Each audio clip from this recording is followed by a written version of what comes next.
观众朋友们好，这里是大时局，我是月音。于朦胧的事件在全民的追凶之下越挖越诡异，原来真相正在一点点的流出，不是他离开，而是被夺走。法医报告写满外伤，头部重击，肋骨断裂，全身淤伤，可官方的结论却只有4个字：意外坠楼。中秋节，他的好友居来提唱出你在听吗？那首歌不只是缅怀，而是证词与控诉，最后的讯息停留在等我，那不是歌，是呼救。而在海外的社交平台上，许多粉丝也自发地创作歌曲，用旋律为他鸣不平。一轮明月，一段旋律，万千的思念化作无声的泪光。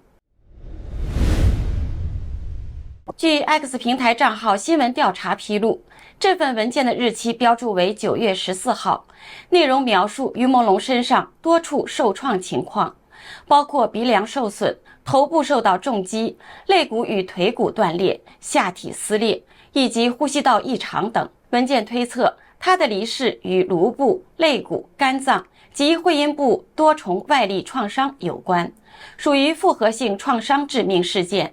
虽然这份鉴定报告的真实性尚无法确认，但网友的追问从未停止。有人质疑，既然已经有鉴定，为何迟迟没有公开结论？也有人指出，即使报告被证实为伪造，也无法改变一个事实：于朦胧的离世发生在极不寻常的情境之下。舆论的焦点不只是那份报告，而是对真相的渴望，以及对权威沉默的不信任。太多的疑点，太多的静默，让人难以释怀。网友们持续接力追讨真相，像在黑夜中举着微光。为了不让谎言成为结局，他们拒绝被模糊，拒绝被遗忘。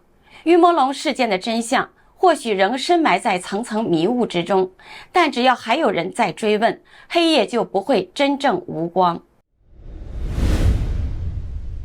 这个中秋本该是团圆的节日，却被一首歌唱成了集体的哀悼。于朦胧的生前好友，来自新疆的维族歌手居来提，在月圆之日发布了他的新歌 MV 你在听吗？追思于朦胧。当居来提深情地唱道最后的讯息停留在等我时， MV 画面中也显示着两人过往的聊天记录，最后一句停留在于朦胧的留言默默等我。短短几个话成为他留给挚友的最后讯息，令人泪崩。留言区瞬间成为一片思念的海洋。在 MV 中，居来提还堆起石头，象征对好友的思念。有网友表示，这是藏族文化中的玛尼堆，代表回家的方向与灵魂的归途，也象征希望亡者能找到通往天堂的路。中秋泪悼，你在听吗？这不只是一首缅怀故人的歌，还是一份隐晦鸣冤的证据。当居来提唱出那句最后的讯息停留在等我，更让人心头发紧，暗指于朦胧的离世并非意外。于朦胧让好朋友等他，他不会选择自我了断。于朦胧让好朋友少喝点吧，他不会自己喝醉坠楼。你在听吗？这首歌是在问于朦胧，也是在问上天，问苍生，问这个对真相选择沉默的世界。等我是于朦胧最后留给世界的讯号，等他回来，等真相浮出水面，那是一个未完成的约定，那是一句被掐断的求救。接下来是工商时间，我们很多人为了保护牙齿，天天刷牙2-3次，可眼睛的保养更重要，因为牙掉了还能植牙补救，视力真伤了就麻烦了。从早到晚盯着屏幕6到8小时，感觉干涩、酸胀、畏光、眼压紧绷，你是不是也这样？我劝大家，眼睛越早护理越好，越省心。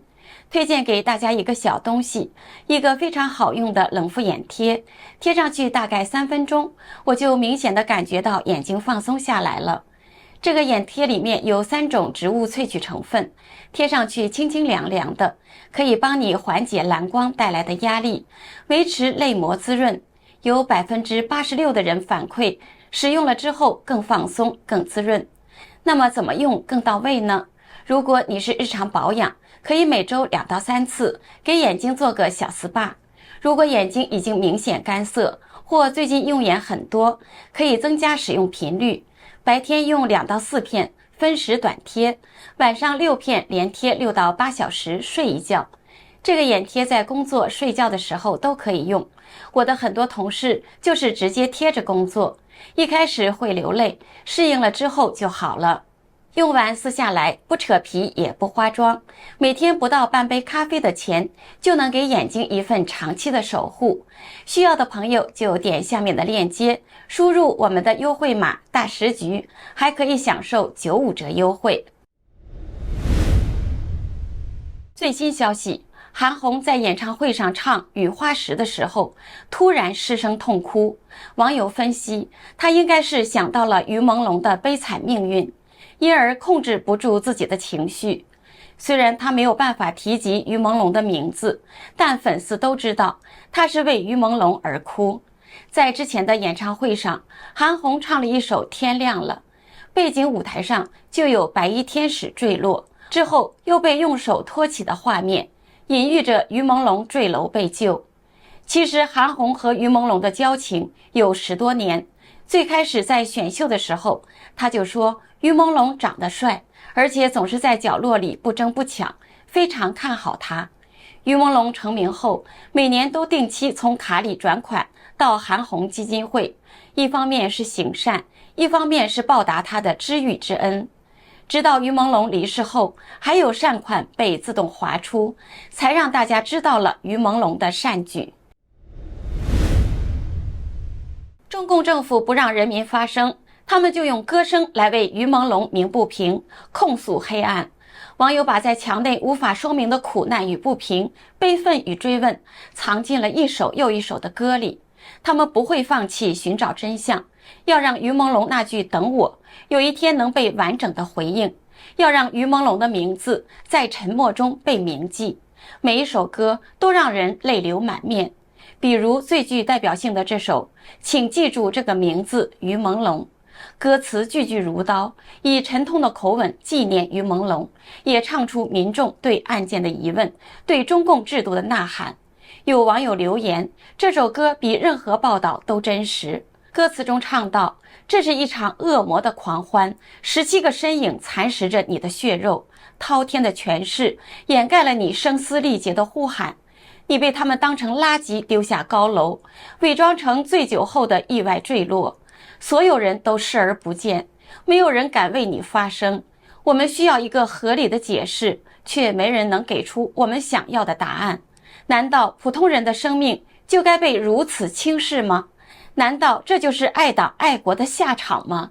世界啊，请记住这个名字于朦胧，他的死为我们敲响了警钟。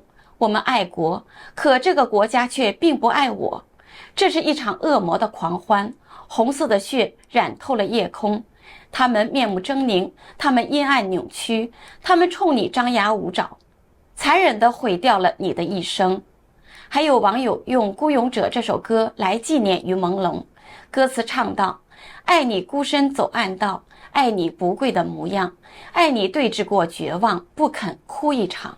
还有大陆网友为规避中共言论审查，用文言文为于朦胧发声。今有学子甘冒斧钺，为冤魂请命，三问天下。一问同行者，君已故，汝等竟能全身而退，枉死者血书墙上，可曾看见？二问工作室，证据漏洞如筛，仍盖棺定论，可知民心之愤已沸。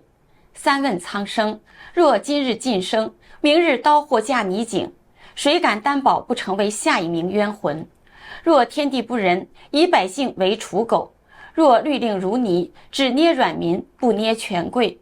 如冤气接耳成雷，终将劈碎这权贵金字。大陆网友为什么这么有才？因为他们被晋升，被黑手掐住了喉咙。近日有微博网友表示，只要你打出于朦胧3个字，轻则禁言，重则删号，他们只能想各种方法坚持发声。于朦胧9月11号凌晨在北京离奇坠楼身亡。虽然官方宣称为意外坠楼，但外界的质疑声不断，一直还有传闻于朦胧生前遭到监控与威胁，被软禁了多日，数度转移地点，最终才惨遭毒手。而顺着这条线往下追，两个关键人物浮出了水面：于朦胧的经纪人杜强，以及吉光光那位神秘的同性丈夫奚涛。据传，他们就是控制于朦胧人身自由的罪魁祸首。那么他们的终极目的是什么呢？案件的蛛丝马迹与种种传说，正被网友一点点拼凑成一条阴暗诡秘的祭祀轨迹。有风水先生透露，中共高官气数将尽者会选出八字相符、命格阴柔的男艺人替命。今年蛇年是习近平的本命年，传言硬挺过去的话，中共黑帮的做法就是需要用人献祭。而于朦胧的生日和习近平相同，长相俊美，正符合替身的标准，但还得经过多年的吃素净身，只在养纯阴体息灾。所以于朦胧在事业上升期时，曾因拒绝潜规则被天娱公司长期雪藏了，雪藏了才能养成祭祀供体。据传，经纪人杜强对于朦胧的起居饮食全面控管。2023年，于朦胧在一次直播中说，几天只吃菜、西红柿，没吃饭，印证了这一传言。而且这与2016年死亡的乔任梁传闻类似。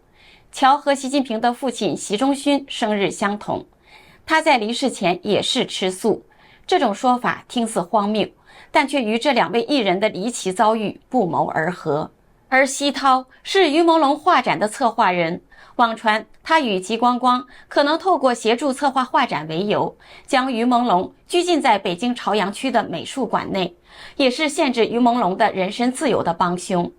一切只是巧合，还是一场被精心安排的祭祀局？无论哪种说法，如今的民众已不再相信于朦胧单纯意外的说辞了，而真相依然在那片被血月照亮的迷雾之中。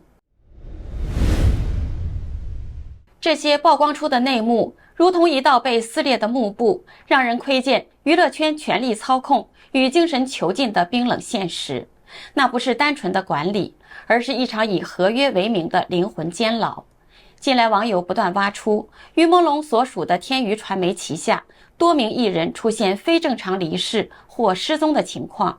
同时2019年的一段腾讯视频也被挖出，当时知名主持人何炅在综艺节目《令人心动的 offer》中就曾揭露娱乐圈的恶性合约制度。经纪公司制作选秀节目时，常一次签下100名新人，只为捧红其中的艺人，其余的艺人被长期雪藏或遗弃。若艺人想解约，需支付高额的违约金，合约期动辄10年以上，内容模糊，艺人权益受损。何炅直言，只要能捧红一个，那这100个就不白签，剩下的99个无法成名的艺人，相当于被公司抛弃。他表示，这99个无法成名的艺人只能慢慢的耗到要离开公司独自发展时，就必须向公司支付一笔违约金，金额至少是50万元。经纪公司最后赚的就是这笔解约的钱。当时何炅就提醒年轻艺人要看清楚合约，比方说3年可以演到男1号，那么第1年做什么，第2年做什么，一定要写清楚。据传，天娱传媒长期以高压合约、雪藏与经纪人控制方式压榨艺人。于朦胧生前就已经深陷这种制度性的囚禁之中。他生前也曾在节目中透露，经纪人曾未经本人同意擅自签约，显示其工作与人身早已被严密掌控。比如他在2020年参加节目《追光吧哥哥》时曾说，我一开始其实是有点犹豫的，然后经纪人他们就背着我把合同签了。真相或许仍深埋在迷雾之中，但追问的人越多，黑夜就越亮。他们不让我们说话，我们就用歌声、用文字、用节目发声，因为只要还有人在呼喊，于朦胧就不会真正被埋葬。这里是大时局，感谢您的陪伴与思考，请订阅、分享并打开小铃铛，一起在动荡中坚守真相，在黑暗中点燃希望。